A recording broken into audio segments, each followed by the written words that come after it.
చాలామంది వ్యవసాయదారులకు ఒక డౌట్ ఉంటుంది. ఆక్వాటెక్స్మో, టైరోటెక్స్మో రెండు ఒకటేనా వేరు వేరా? అసలు రెండుటికి టెక్స్మో అనే పేరు ఎందుకు ఉంటుంది అనేది ఈరోజు అయితే మనం తెలుసుకుందాం. కొందరు కొత్తగా బోర్ వేసినా లేకపోతే పాత మోటార్ పంపు పాడైనా నేను టెక్స్మోలో తీసుకుంటాను అని అంటారు. ఎందులో తీసుకుంటావు అంటే టెక్స్మోలో రెండు రకాలు ఉంటాయని అంటారు. అంటే చాలామందికి అర్థం కాదు. అంటే ఇక్కడ వ్యవసాయదారులకు అర్థం కాదు, అలాగే బోరు ఉన్న ప్రతి ఒక్కరికి డౌట్ అయితే ఉంటుంది. ఈరోజు అయితే మనమైతే తెలుసుకుందాం. ముందుగా ఈ వీడియోకి ఒక లైక్ చేయకపోతే లైక్ చేయండి, మరింత మందికి అయితే ఈ వీడియో రికమెండ్ అయితే అవుతుంది. టెక్స్మో ఇండస్ట్రీస్ అనేది 1956వ సంవత్సరంలో తమిళనాడులోని కోయంబత్తూరులో ఆర్ రామస్వామి గారు అయితే స్థాపించారు. అప్పుడు టెక్స్మో ఇండస్ట్రీ స్థాపించిన తర్వాత కొన్ని సంవత్సరాలకి చాలా అభివృద్ధి చెందింది.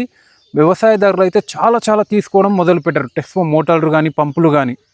అదే సమయంలో వీరికి మరొక ఆలోచన ఏమొచ్చిందంటే, మనం ఇంటర్నేషనల్ పరంగా కూడా మన మోటార్లని పంపులని సెల్ చేయాలని అప్పుడు సీకే ఇండస్ట్రీస్ అనే దాన్ని స్థాపించారు.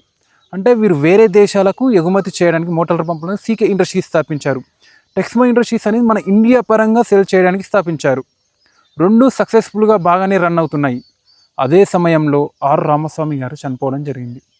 ఆర్ రామస్వామి గారు చనిపోయిన తర్వాత వీరి కుటుంబంలో వ్యాపారాన్ని పంచుకోవడం జరిగింది.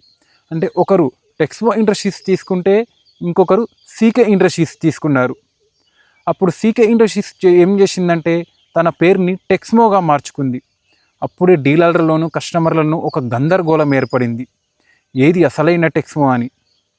1996వ సంవత్సరంలో టెక్స్మో ఇండస్ట్రీస్ తన పేరుని టైరు పంపుగా మార్చుకుంది. అలాగే సీకే ఇండస్ట్రీస్ ఆక్వాటెక్స్ ఇండస్ట్రీస్ ఆక్వా గ్రూప్గా తన పేరు మార్చుకుంది. అలాగే ఏటీఎక్స్ అనే పేరుతో వీరు ఇప్పటికీ 30 దేశాలకు పైగా వీరి మోటార్లని పంపులని ఎగుమతి చేస్తున్నారు.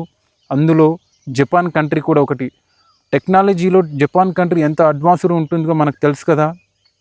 ఇక్కడ టెక్స్మో అనే పేరుని ఇద్దరు ఎందుకు పంచుకున్నారు అంటే, ఈ బ్రాండ్ అనేది వీరి కుటుంబం నుంచి వచ్చింది కాబట్టి చట్టపరంగా వీరు ఇద్దరికీ పంచుకునే హక్కు ఉంటుంది. అందుకనే టెక్స్మో అని ఇద్దరికీ ఉంటుంది, రెండు కంపెనీలకు ఉంటుంది. మరి మీరు తీసుకుంటే టైర్ పంపులో తీసుకుంటారా, మరి ఆక్వాటెక్స్మోలో తీసుకుంటారా? ఒకసారి కమెంట్ చేయండి.